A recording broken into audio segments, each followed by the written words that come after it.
اللهم صل على محمد وعلى آل محمد۔ میرے واجب الاحترام بھائیو، دوستو، بزرگو، یقیناً ہم سب کے لیے یہ بہت بڑی سعادت کی بات ہے کہ اس وقت ہم ایک مدرسے اور مسجد کی تقریب میں موجود ہیں اور ہمارے محترم جناب حضرت مولانا مفتی غلام مرتضیٰ صاحب کی محنت اور کوششیں رنگ لائیں، جو انہوں نے اتنی خوبصورت مسجد اور خوبصورت ادارہ قائم کیا اور کثیر تعداد میں طلبہ پڑھتے ہیں۔ یقیناً یہاں پر آنا اللہ تبارک و تعالی جل شانہ و برہانہ کا تذکرہ اور سید الاولین والآخرین حضرت محمد مصطفیٰ احمد مصطفیٰ سرکار دو عالم فخر دو عالم صلی اللہ علیہ وسلم کا تذکرہ سننا اور کرنا، یہ بہت بڑی سعادت کی بات ہے۔ حدیث شریف میں آتا ہے، آقا دو عالم صلی اللہ علیہ وسلم نے فرمایا کہ جہاں پر رب کا ذکر ہوتا ہے وہاں پر فرشتے آ جاتے ہیں اور فرشتے آ کر اور اس جگہ کو ڈھانپ لیتے ہیں، حتیٰ کہ فرشتے آ کر ان لوگوں کے اوپر رحمت نچھاور کرتے ہیں اور اللہ تبارک و تعالی جل شانہ و عز برہانہ کی طرف سے جو طالب علم پڑھتا ہے اس کے لیے بڑے بڑے انعامات رب تعالی نے دیے ہیں اور بڑے بڑے انعام رب تعالی نے مقرر کیے ہیں۔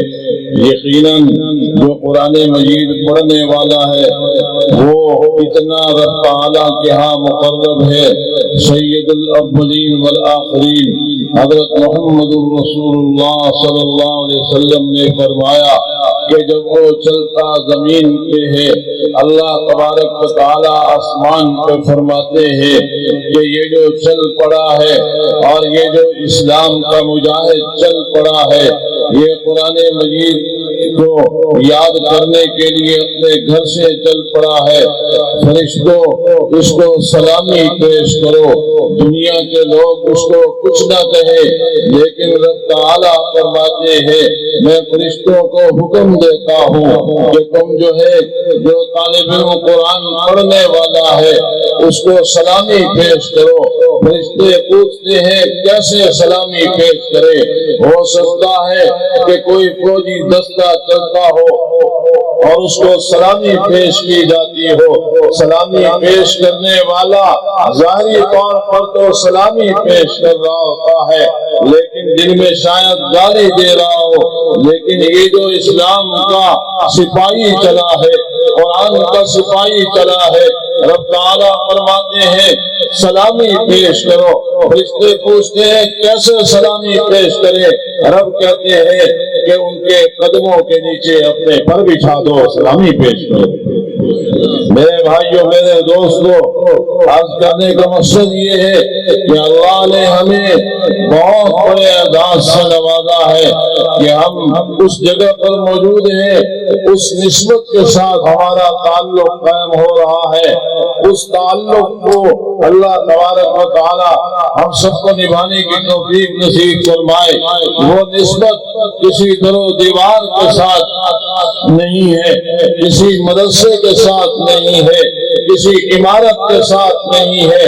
اس نسبت کا تعلق سید الاولین والآخرین حضرت محمد رسول اللہ صلی اللہ علیہ وسلم کے سینہ مبارک کے ساتھ ہے۔ جو قرآن مجید پڑھنے والا ہے، پڑھانے والا ہے، اس کا تعلق مسجد نبوی کے ساتھ ہے، اس کا تعلق چبوترہ صفہ کے ساتھ ہے، اس کا تعلق اللہ تبارک و تعالیٰ کے آخر الزمان پیغمبر حضرت محمد رسول اللہ کے سینہ مبارک کے ساتھ ہے۔ اس لیے یہ کوئی معمولی چیز نہیں ہے. صرف میں ایک بات عرض کر کے بات کو ختم کرتا ہوں. بہت سے لوگوں کے دلوں میں ایک سوال پیدا ہوتا ہے. ویسے تو مدارس کے بارے میں بڑے پروپیگنڈے کیے جاتے ہیں, بڑے سوال کیے جاتے ہیں.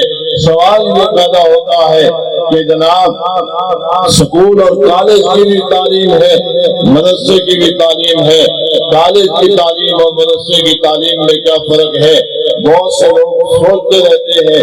یاد رکھیں, سکول اور کالج کی تعلیم یہ ضرورت زندگی بتاتی ہے اور مدرسے کی تعلیم مقصد زندگی بتاتی ہے.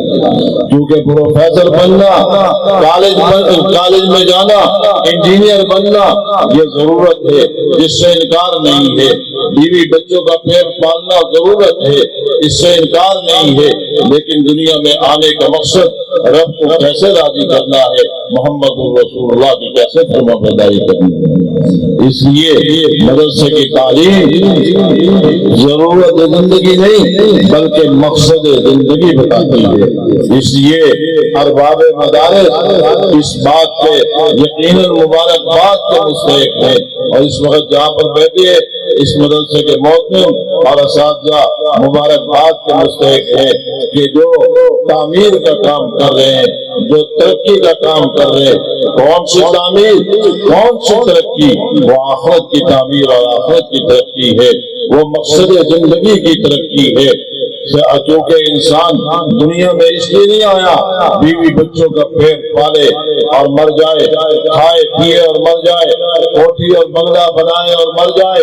نہیں, دنیا میں آیا اس لیے ہے کہ اپنے رب کی عبادت کیسے کرنی ہے, آیا اس لیے ہے کہ آقا دو عالم کی فرما برداری کیسے کرنی ہے. اس لیے یاد رکھیے اصل تعمیر اور ترقی یہی ہے, اصل ترقی یہی ہے کہ ہم نے اس بات کی طرف کہ ہمارا مقصد کیا ہے, دنیا میں ہم آئے کس لیے ہے, اللہ نے ہمیں بھیجا کس لیے ہے, اللہ نے ہمیں بنایا کس لیے ہے. اس لیے مدرسہ جو تعلیم دیتا ہے وہ مقصد زندگی بتاتا ہے. کالج اور یونیورسٹی جو تعلیم دیتی ہے وہ ضرورت زندگی بتاتی ہے. ضرورت زندگی سے انکار نہیں ہے, لیکن اصل چیز مقصد ہوا کرتا ہے. اس لیے یاد رکھیے, ضرورت پوری ہو جائے اور مقصد نہ ہو تو وہ انسان بیوقوف کہلائے گا, پاگل کرائے گا, عقل مند نہیں کرائے گا.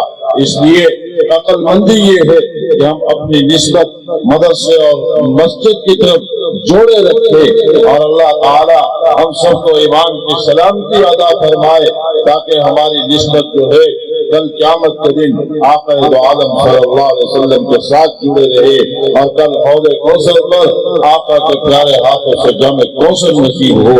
یہ کامیابی ہے, یہ ترقی ہے.